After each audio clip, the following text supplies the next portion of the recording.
2025년도가 시작된 지 오늘 5일입니다. 벌써 5일입니다. 혹시 새로운 마음으로 2025년 시작했는데 계획들, 기도 제목들 쓰셨어요? 잘 지켜지고 있으신가요? 제일 안타까운 말이 작심삼일. 바보들은 항상 계획만 해. 실천이 없대요. 바보들은 항상 후회만 해. 내가 이럴 줄 알았어. 뭐 이런 거 하지 마시고요. 작심삼일로 끝나는 게 아니라 다시 시작하세요. 오늘부터 다시 시작하면 고비가 3일이고 5일이고 7일이고 뭐 이렇다고 그러더라고요. 3일 잘하면 5일 할 수가 있어요. 5일 잘 감당하면 7일 감당할 수 있습니다. 요거 반복되면 3, 7일을 할 수가 있어요. 3, 7일이 뭐냐? 가장 미련하다고 하는 곰도 3, 7일 동안 참고 인내했더니 뭐가 됐대요? 사람이 됐다고. 이게 또 뭐 단군 신화에 나오는 그런 이야기인데 그만큼 3일, 5일, 7일, 21일 꾸준하게 감당한다는 게 그만큼 중요하다는 이야기입니다. 2025년 우리 교회 표어는 목적이 이끄는 삶입니다. 우리 그림 좀 하나 좀 띄워주시겠어요? 이게 리고렌 목사님이 쓴 이거 요만한 책인데 요만해요. 어쨌든 300 몇 페이지인데 베스트셀러 한 15년째 베스트셀러입니다. 근데 영어 제목을 보니까 The Purpose Driven Life 뭐 이런 뜻이에요. The Purpose 목적이 Life 삶 Driven The Purpose Driven Life 뭐 이런 뜻이에요. 특별히 이게 이제 그 현재 분사 뭐 영어 그런 개념인데 뭐냐면 이끈다 뭐 이런 뜻이에요. 드라이브. 여러분들 운전하다를 드라이브라고 그러잖아요. 운전 다들 하시잖아요. 운전 누가 해요? 내가 하잖아요. 내가 차를 모는 거야. 운전하다, 운행하다, 뭐 목적지를 향해서 끌고 가다 뭐 이런 뜻입니다. 그런데 이게 운전에만 사용하는 그런 단어가 아니라 스포츠에도 그러니까 제가 탁구 이야기를 가끔 하는데 탁구 드라이브 건다 그러잖아요. 드라이브 거는 게 뭐예요? 내가 의도한 방향으로 공을 쳐내는 그런 거예요. 이게 탁구에만 있는 게 아니라 많은 사람들이 하는 골프에도 드라이브라는 뭐 이런 단어를 씁니다. 우리의 인생, 그러니까 제가 선고 영신 예배 드릴 때 그런 말씀을 드렸는데 우리 할아버지 이야기를 했어요. 밭을 갈 때 소 뒷꽁무니만 이렇게 보고 가면 꾸불꾸불 갈팡질팡해요. 하지만 멀리 기준을 잡아놓고 전봇대이든지 미루나무든지 그 전봇대를 바라보고 잡아놓고 그것을 향해서 가면 이 밭고랑이 이쁘게 됩니다. 우리의 인생도 먼 곳, 그 먼 곳이라는 게 하나님께서 우리 인생을 지으실 때 품으셨던 그 부르심을 향하여서 그 부르심이 우리 인생을 이끄는 그런 삶을 살아가게 되기를 원합니다. 이 세상에 존재하는 모든 것들이 두 가지가 있다고 제가 계속 반복해서 이야기를 하잖아요. 이 세상에 존재하는 모든 것들이 가지고 있는 것 두 가지. 첫 번째가 이름이라는 게 있어요.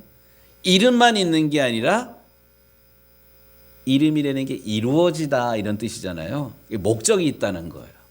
이 세상에 목적이 없는 게 아무도 없어요. 마이크, 왜 마이크를 마이크라고 그러냐? 소리를 증폭시킨다는 그런 뜻의 마이크예요. 텔레비전이라는 게 뭐야?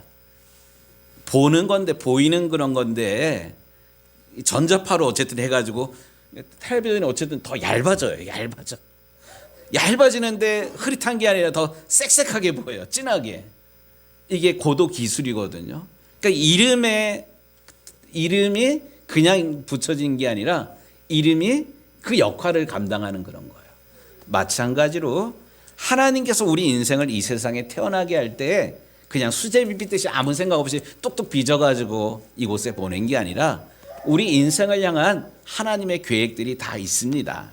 그런데 이런 계획 없이, 이런 계획을 모르고 에이 뭐 인생 뭐 있어 그냥 캐세라 세라 뭐 될 대로 되라 뭐 나는 계획도 안 세워요 뭐 어떻게 되겠죠 뭐 이런 식으로 살아간다면 우리는 2025년을 시작했지만 24년이랑 달라진 것 없이 그냥 살아갈 거야. 아까도 얘기했지만 근데 그럴 줄 알았어.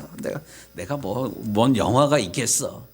내 스스로에 대해서 실망하고 내 스스로를 믿지 못하고 내가 나를 못 믿는데 다른 사람이 나를 어떻게 믿어? 내가 나를 믿지 못하는데 우리 남편이, 우리 아내가 나를, 우리 아이들이 어떻게 나를 믿겠어? 이게 결국 불행한 인생을 살아가는 거거든요. 원하기는 2025년을 살아가는 우리 유정교회 모든 성도들은 그냥 살았던 방법대로 살아가는 것이 아니라 하나님께서 우리를 지으신 목적이 무엇인지를 알아 그 목적을 따라 살아가는 우리 유정교회 모든 성도들이 되기를 원합니다. 많은 사람들이 왜 사시냐, 삶의 목적이 무엇입니까? 이렇게 물으면 대답을 잘 못해요. 또 이 질문에 대해서 우리 은택 집사님은 어떻나 모르겠는데 학교 다닐 때 외웠던 시 중에 나무로 창을 내겠소라는 그런 시가 있었어요. 요즘 책이 바뀌었나? 뭐 나무로 창을 내겠소 뭐 이런 게 있는데 그 마지막 연에 뭐가 있냐면 왜 사냐건 어떻게 했는데요? 그냥 웃지요. 뭐 이런 그런 시가 있어요. 삶의 목적이 뭐예요? 왜 살아요? 이런 물으면 왜 웃을까요? 별걸 다 묻네. 싱겁게 그걸 왜 물어? 다 알면서. 알긴 뭘 알아. 내 스스로 왜 사는지 모르고 그냥 살아가요. 그 미안하게 그걸 왜 물어? 나도 모르고 당신도 모르는데. 왜 사냐건 그냥 웃지요. 왜 그냥 웃어? 그래서 오늘 이 시간에는 말씀의 제목이 내 인생을 움직이는 삶의 원동력이 무엇인가에 대한 그런 질문을 좀 가져보도록 하겠습니다. 나로 하여금 살아가게 하는 원동력이 무엇이냐? 많은 사람들이 살아가는 이유를 물으면 명확하게는 대답하지 못하지만 한 5가지 그 이유가 있다 그래요. 첫 번째는 과거의 죄의식, 후회에서 벗어나려고 혹은 수치심을 감추기 위해서 살아간다고 합니다. 우리 부모님 시대에 제일 어려움이 뭐였냐면 배고픔이라는 거예요. 또 배우지 못한 한이라는 게 있어요. 저희 부모님도 사실 그러거든요. 그래서 못 배운 이 서름, 또 배고픈 이 서름, 가지지 못하여서 당한 이 서름을 우리 자녀 세대들에게는 물려주지 않으리 하는 마음으로 허리띠 졸라매면서 살아왔어요. 그만큼 부모님들이 고생했기 때문에 오늘날 배고파가지고 굶어 죽는 사람은 사실 없어요. 자기가 공부할 마음만 있으면 고등학교까지는 어쨌든 의무교육이고 대학원도 다닐 수 있는 게 이 시대예요. 이게 가난한 그런 시대를 살았던 배우지 못한 서름을 이를 악물고 버텨왔던 이긴 우리 부모님 세대, 우리 권사님들 세대의 수고라고 생각을 합니다. 그런데 가만히 보면 과거의 죄의식, 후회로부터 벗어나려고 이를 악물고 살아온 거 가만히 생각해 보면 그 사람의 인생을, 그 사람의 미래를 지배하는 게 과거입니다. 이런 과거가 한 사람의 미래를 지배하면 무의식적으로 현재의 성공, 현재의 자신을 끊임없이 처벌합니다. 그러니까 이 말이 뭔 말이냐면 현재의 그런 모습에 만족하지 못하고 죽으라 하고 일만 합니다. 저희 부모님도 그래요. 우리 엄마 뭐 옛날에 가난했기 때문에 제가 가면 하시는 말씀이 그거예요. 아이고 그때 좀 더 먹였더라면 키가 더 컸을 텐데 뭐 이런 얘기들. 뭐 이러면서 부모님이 좋은 것 있어도 먹지를 못해요. 이거 아꼈다가 누구 줘야지. 이거 아꼈다가 누구 줘야지. 현재 삶에 대해서 만족하지 못하고 과거가 우리 부모님의 삶을 이렇게 발목 잡고 있습니다. 그리고 자기 자신을 수고한 자기 자신을 칭찬하며 격려하는 것이 아니라 끊임없이 자기를 책망합니다. 부지런히 살아야 돼. 그러니까 우리 엄마 같은 그런 경우에 옛날에 하도 없이 살아가지고 근데 노는 땅을 못 봐요. 평창에 강이 있는데 강변 땅을 이렇게 읽어가지고 거기다가 뭐 호박 심고 땅콩 심고 고구마 심고 뚝방길을 그냥 못 봐요. 거기다 콩 심고 끊임없이. 우리 언젠가 저희 어머니가 그런 얘기를 하더라고요. 평생 땅강아지처럼 일만 하다 끝나는 것 같다고. 놀지를 못하는 거야. 쉬지를 못하는 거야. 조그만 땅만 있어도 계속 파는 거야. 파 새끼는 거야. 왜냐하면 우리 자식 새끼들은 가난하지 않도록 하기 위해서. 이건 어떻게 보면 가난이라는 옛날의 어려움이 우리를 옥죄어 가지고 졸라매 가지고 이 가난에서 벗어나려고 하는 정말 박수받은 일인데, 반대로 현재에 대해서 만족하지 못하고 현재 수고한 나를 격려하지 못하고 과거에 발목 잡혀 있는 인생, 이게 많은 사람들이 살아가는 첫 번째 삶의 원동력입니다. 또 하나는 원한과 분노의 쓴뿌리를 씹으면서 살아가는 인생들이 있습니다. 과거에 상처 입은 곳에서 벗어나지를 못합니다. 원한을 품고 살아갑니다. 두고 봐라. 두고 봐라. 잘 사는 거. 내가 보란 듯이 살아가지고 내가 원수 갚을 거야. 뭐 이런 생각들. 그런데 이 말 속에는 고통의 순간이 계속 되풀이가 됩니다. 우리 중에 그런 사람 있잖아요. 욱하는 성격. 평상시에는 순한데 속된 말로 한번 뚜껑 열리면 욱하면 물불 가리지 않는 그런 사람들 있잖아요. 이거는 원한과 분노의 쓴뿌리가 그 사람의 인생을 잡아매고 있는 그런 거예요. 중심에 딱 또아리 치고 있어서 눈에 보이지 않지만 어떤 상황만 되면 확 폭발해버리는 이런 사람이 있어요. 세 번째는 두려움에 이끌려 살아가는 그런 사람이 있습니다. 매우 충격적인 그런 경험이기도 합니다. 어떤 사실이. 하지만 이것이 오히려 좋은 기회를 놓쳐버리는 안타까운 일이 생깁니다. 우리 아내가요, 우리가 강릉에 있을 때 운전면허를 땄어요. 근데 운전면허를 딴 다음에 도로 연수를 대관령 꾸불꾸불 그 길 있잖아요. 우리 여기 뭐예요? 정수리 넘어가는 그 길처럼 대관령 길이 막 이래가지고 이런 길이에요. 거기까지 연수까지 마치고 좋아가지고 집에 딱 들어오다가 집 앞에 세워져 있는 프라이드를 이렇게 쳤어요. 근데 이 차가 새 차야, 프라이드가. 근데 생각지도 않게 150만 원인가 이렇게 물어줬어요. 이 일이 우리 아내한테는 트라우마가 돼가지고 그다음부터 운전대를 절대로 못 잡아. 이거를 제가 우리 아내한테 늘 하는 말이 있어요. 반반은 박을 하고 있는 게 반바야. 보험은 사고를 처리하라고 하는 게 어쨌든 보험이야. 이러는데도 이 트라우마 부딪혀가지고 150만 원 물었다는 이것 때문에 자유롭지를 못해요. 다른 사람들 다 운전하고 어디 가고 그러는데도 우리 아내는 지금 운전대 잡으러 그러면 못 잡아요. 그러니까 제가 드리는 말씀은 두려움에 이끌려가지고 살아가는 그런 인생이 있습니다. 또 어떤 사람은 물질에 이끌려서 살아가는 사람이 있습니다. 무언가를 더 획득하면, 더 많이 가지면, 더 중요한 사람이 되면 행복하겠다. 결국 얼마나 가져야지 더 행복하겠습니까? 저는 제일 안타까운 사람이 우리나라에서 제일 부자라고 하는 이재용 씨, 그 아버지 이건희 씨, 뭐 이병철 씨는 내가 잘 기억이 안 나는데 우리나라에서 제일 부자라고 하는 이재용 씨 얼굴 봐도 행복이라는 게 안 느껴져. 야, 제일 부자인데도 저렇게 얼굴이 저렇게 몸이 건조하고 감정도 없고 뭐 저야.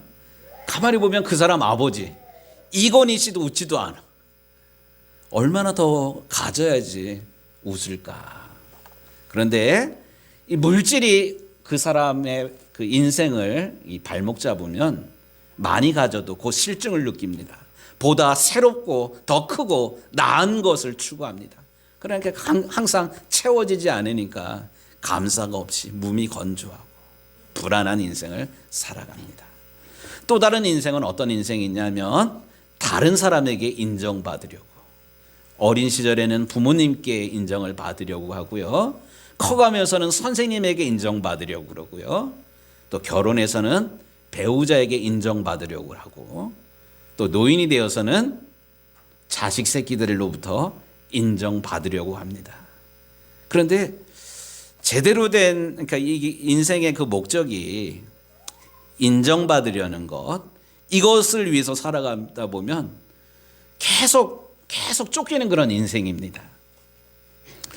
어쨌든 많은 사람들이 살아가는 삶의 모습을 가만히 들여다보면 뭐 이 5가지 유형의 경우, 5가지 유형으로 인생을 살아가는 것 같은데, 말씀을 듣는 우리 여러분들의 인생을 이끄는 것은 어떤 것이, 이 중에 어떤 것입니까? 이 질문 앞에 먼저 서 보시기를 바랍니다. 저는 우리의 인생이, 기왕 살아가는 인생이, 지금까지 살았던 인생은 이렇다 치더라도 그리스도 예수 안에서 우리가 새로운 인생을 살아가야 되는데, 우리의 인생이 그냥 살아왔던 대로 살아가는 것이 아니라 주제처럼 목적이 우리를 드라이브하는, 이끄는 그런 인생이 되기를 원합니다. 그래서 제가 지난주 송구영신 예배 드리면서도 쟁기질할 때 똑바로 바르게 가려면 정확한 목적지가 있어야 된다, 이 이야기를 하였고, 이걸 지금 반복하고 있는 게, 그 먼 곳에 있는 목적지가 뭐냐면 하나님께서 내 인생을 지으셨다, 창조하셨다라는 이 신앙 고백입니다. 그래서 우리가 먹든지 마시든지 무엇을 하든지 내 기쁨, 내가 인정받고 내가 더 많이 갖고 이런 거 말고요, 하나님께서 우리를 지으신 그 목적을 따라 살아가야 되는데, 목적이 이끄는 그런 삶을 살아갈 때 우리에게 주어지는 유익은 뭐냐, 이것도 한 5가지로 한번 정리를 해봤습니다. 목적을 아는 것은 삶의 의미를 부여하는 것입니다. 많은 믿지 않는 사람들이요, 새해가 되면 올해 나의 운세, 뭐 토정 비결 이런 거 보러 다녀요. 제가 중고등학교 다녔던 데가 도남동인데요, 거기 미아리고개라는 데가 있는데, 미아리고개 거기 보면 점집들 많잖아요. 제가 보고 놀랐던 것 중에 하나가 뭐냐면 교인 환영 뭐 이런 것까지 제가 봤어요. 교인들도 이거 보러 다니는 나쁜 교인들이 있어요. 이거 나쁜 교인이야. 그런데 우리가 하나님께서 우리를 지으신 목적이 무엇인지를 안다면 이런 거 볼 필요가 없어요. 삶의 의미가 있다면 모든 어려운 것들도 견뎌낼 수가 있습니다. 이 세상의 가장 비극적인 그런 인생이 죽음이 아닙니다. 목적이 없는 인생을 그냥 살아가는 것.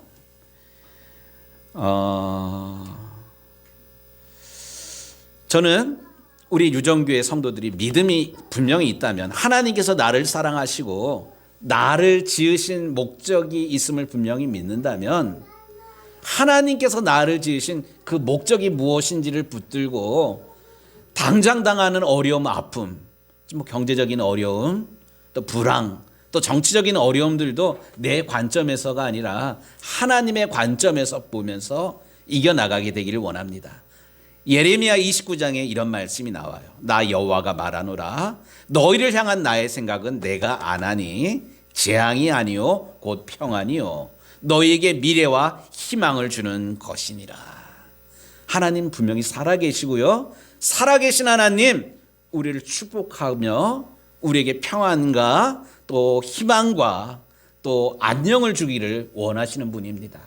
그래서 불안하다고 여기저기 뭐 기웃거리고 봉투 가지고 뭐 쫓아다니는 세상 사람들이랑 똑같은 그런 삶을 우리 예수 믿는 사람은 절대로 행하지 않게 되기를 주님의 이름으로 축복합니다. 두 번째는 목적을 알면 삶은 단순해질 수가 있습니다. 맛집이라는 데 있잖아요. 곤지암하면 제일 맛집이 어디예요? 소머리국밥. 소머리국밥 중에 제일 맛있는 데가 사실 유정교예요. 저는 그래요. 그런데 이 맛집 가만히 보면 맛집의 공통점이 있어요. 이것도 잘하고 저것도 잘하고 그것도 잘하고 이러질 않아요. 맛집은 뭐예요? 김치찌개를 끓여도 그 집만의 그 맛이 있어요. 국수를 삶아도 그 집만 맛있는 게 있어요. 하나 가지고 승부를 본다는 사실입니다. 인생도 마찬가지예요. 우리 인생도 하나님께서 너 뭐도 잘했냐 뭐도 잘했냐 뭐 이런 거 묻지 않아요. 하나님께서는 한 가지만 물으실 거예요. 너 뭐 하다 왔냐? 내가 너에게 맡긴 거 잘 감당하다 왔냐? 이렇게 물으실 거란 말이에요. 그런데 우리의 삶을 가만히 보면 이것저것 손대다가 결국 실패하고 세상 시간을 허송세월하는 사람들의 특징을 가만히 보면 공통점이 뭐냐면 내 인생을 향한 하나님의 목적을 모르고 내가 뭘 잘하는지 하나님께서 나에게 주신 은사가 뭔지를 모르고 이것저것 이것도 하고 저것도 하고 막 뭐 이럽니다. 삶이 복잡해요. 시간이 복잡해요. 사실 복잡할 이유가 없어요. 그렇기 때문에 목적을 알면 우리의 삶은 목적을 향해서 이렇게 초점이 맞추어질 수가 있습니다. 여러분들 학교 다닐 때 어릴 때 돋보기 가지고 장난쳐 본 적 있으신가요? 돋보기, 유리인데 이렇게 햇볕을 이렇게 모으면 뭐가 일어나요? 불이 일어나잖아요. 사도 바울이 빈손으로 로마에게 복음을 전하였습니다. 또 사도 바울의 인생 젊은 시절에는 자기 마음대로 하고 싶은 대로 살아왔는데 예수님을 만난 다음에 이 사람의 인생이 바뀌게 됩니다. 이방인 사도로 나는 부름을 받았다. 이 분명한 목적이 있기 때문에 1차, 2차, 3차에 걸쳐서 선교 여행을 다닙니다. 놀러 다니는 것 아니에요. 복음 전하는. 그리고 로마에까지 가가지고 복음을 전했는데 사도 바울의 마지막 고백입니다. 나는 아직 내가 잡은 줄로 여기지 아니하고 오직 한 일, 즉 뒤에 있는 것을 잊어버리고 앞에 있는 것을 잡으려고 표대를 향하여 그리스도 예수 안에서 하나님이 위에서 부르신 그 부름의 상을 위하여 달려가노라. 바울의 인생은 초점이 분명한 그런 인생이었습니다. 또 이렇게 목적을 알 때 그 사람은 열정의 그런 삶을 살아갑니다. 목적은 열정을 낳습니다. 뚜렷한 목적만큼 우리의 인생에 힘이 되는 것 없어요. 반대로 목적이 없으면 열정을 잃어버리게 됩니다. 우리 직장 생활하는 것도 마찬가지고요. 공부하는 것도 마찬가지고 억지로 하면 힘들어요. 하지만 재미있으면 예를 들어서 어떤 사람은 우리 아내 같은 경우는 국사 과목을 되게 좋아했대요. 그러니까 뭐 외우고 이러는 거 뭐야 산상수훈 말씀도 어쨌든 외우잖아요. 이게 그냥 되는 게 아니라 하나님께서 열정을 나는 어린 시절에 외우는 거 잘했어. 뭐 이런 것들이 발견을 하니까 외우는 거 쉬운 사람이 어디 있나요, 사실? 그런데 부르심의 그 사명, 내가 좋아하는 게 뭔가 분명해지니까 이거를 어쨌든 감당을 해냅니다. 마지막으로 목적을 아는 사람은 영생을 준비할 수가 있습니다.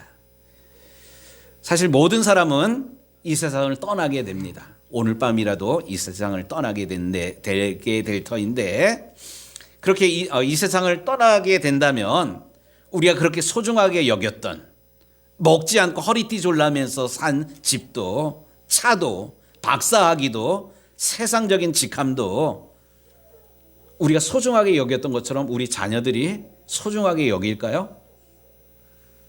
우리가 가지고 있는 뭐 예를 들어서 명품 가방 뭐 300만 원짜리다. 이거 귀해 가지고 비 오면 이렇게 감추고 다니고 귀하게 여겼는데 우리 자녀들이 그렇게 할까요?